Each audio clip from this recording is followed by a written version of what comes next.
When you think about startups, you think about growth, right? Big ideas, big funding. But there's this shadow reality, a huge dilemma that every single founder has to deal with. We're going to break that down today. How do you chase the dream while dodging some pretty serious bullets?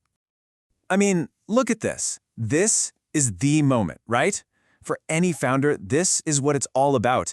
You've poured everything into this thing for years, bootstrapping, grinding, and then boom, you land that multi-million-dollar seed round. It's the moment the dream stops being a dream and starts feeling real. So, how do you even get there? It's not like you just wake up with millions in the bank. A founder's journey, well, it's not a straight line at all. It's more like climbing a ladder, and trust me, it's a very specific, very demanding one. And this is pretty much the classic playbook according to the fintech folks at Row. You start with what's called pre-seed. That's basically getting some cash from friends, family, anyone who believes in you just to get the idea going. Then you hit the seed round. This is where things get serious. You've got an MVP, a minimum viable product, and now the VCs, the venture capitalists, are starting to pay attention. After that, Series A. That's when you pour fuel on the fire and scale, scale, scale. But here's a really key insight from that same founder. The VCs, they aren't just looking at your sales numbers today. No way. They're betting on a moonshot. They're asking, can this thing become a billion-dollar company? That's the real question. It's the huge vision they're investing in. Okay, so you've got the vision. You're pitching this incredible dream. But at the exact same time, there's a silent war being waged against you. And it's an incredibly expensive one. A war that can literally make all that hard work just disappear overnight. All right, take a good long look at this number. $9.48 million. This single figure, it's not just a number. It's a threat that can wipe out a startup's entire funding round. And not just the money. The vision, the future, everything. Gone. So, what is it? That's the average cost of just one data breach in the US. Now, let's connect the dots. Remember that $2.4 million seed round we were just celebrating? A single breach can cost almost 4 times that amount. For a startup, that's not just a bad day. That's not a setback. That is an extinction-level event. Game over. So, okay, what does the cyber battlefield actually look like for a company that's just trying to grow? Well, the threats are coming from everywhere, all the time, and the stakes, they just keep going up. And it's not just the feeling. The data backs it up. A global survey from ISACA shows that the rate of cyber attacks is absolutely climbing. You can see here, by 2021, almost 70% of companies were seeing the same number of attacks, or even more. The pressure is on, and it's not letting up. So what's keeping leaders up at night? You might think it's all technical stuff, but it's not. Look at this. Number 1 is damage to their reputation. They are terrified of losing the trust they've built with their customers. And right behind that, disrupting the whole business. It's about the fundamentals. So how are these attackers getting in? You might picture some crazy, complex hack from a movie, but the most common method is actually social engineering. It's all about tricking people. They're targeting the human element, not just the code. After that, you've got these advanced persistent threats, the sneaky ones that hang around for a long time before anyone notices it.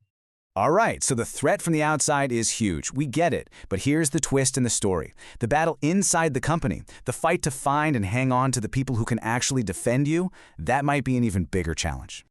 And check this out. Expel did a deep dive on thousands of job postings, and they came to a pretty shocking conclusion. You know that talent gap everyone talks about in cybersecurity? Well, it might be a self-inflicted wound. Companies are basically creating their own shortage because their hiring strategies are, well, they're broken. And here's where it gets really clear. We just aren't valuing the people who defend us. Look at the numbers. On average, a cybersecurity role pays over 12 grand less than a role in observability. That's basically monitoring systems. They need similar skills. So we're asking people to take on one of the most high-stress jobs in all of tech for less money. It makes no sense. And it doesn't stop there. It gets even worse when you look at long-term incentives, like equity. Only 4% of cybersecurity jobs even mention it. Compare that to 15% for observability. So you're almost 4 times less likely to get a real piece of the company you're literally protecting with your skills. Why would the best people stick around for that? Then you've got the whole remote work paradox. Top talent wants flexibility. And yet, an unbelievable 92% of these critical cybersecurity jobs are still demanding people come into an office. It's a massive disconnect. And this just says it all, doesn't it? That tiny slice of jobs, the 8% that do offer remote work, they are swamped with applicants. The talent is out there, desperate for these roles, but companies are literally building a wall that keeps the best people out. And last but not least, this number, just 10%. The industry is screaming about burnout, about something they call cyber strain. It's a real crisis. And yet only 1 in 10 job postings even bother to mention mental health or wellness support. It's like they're completely ignoring the human cost of the job. So, okay, the dilemma is pretty stark, right? You've got these massive threats from the outside and a talent crisis on the inside. How on earth does a startup chase that billion-dollar dream through all of this? It's clear the old way isn't working. We need a totally new model for growth. And this is the key. True innovation isn't just about having a cool product anymore. It's about building a defensible, resilient organization.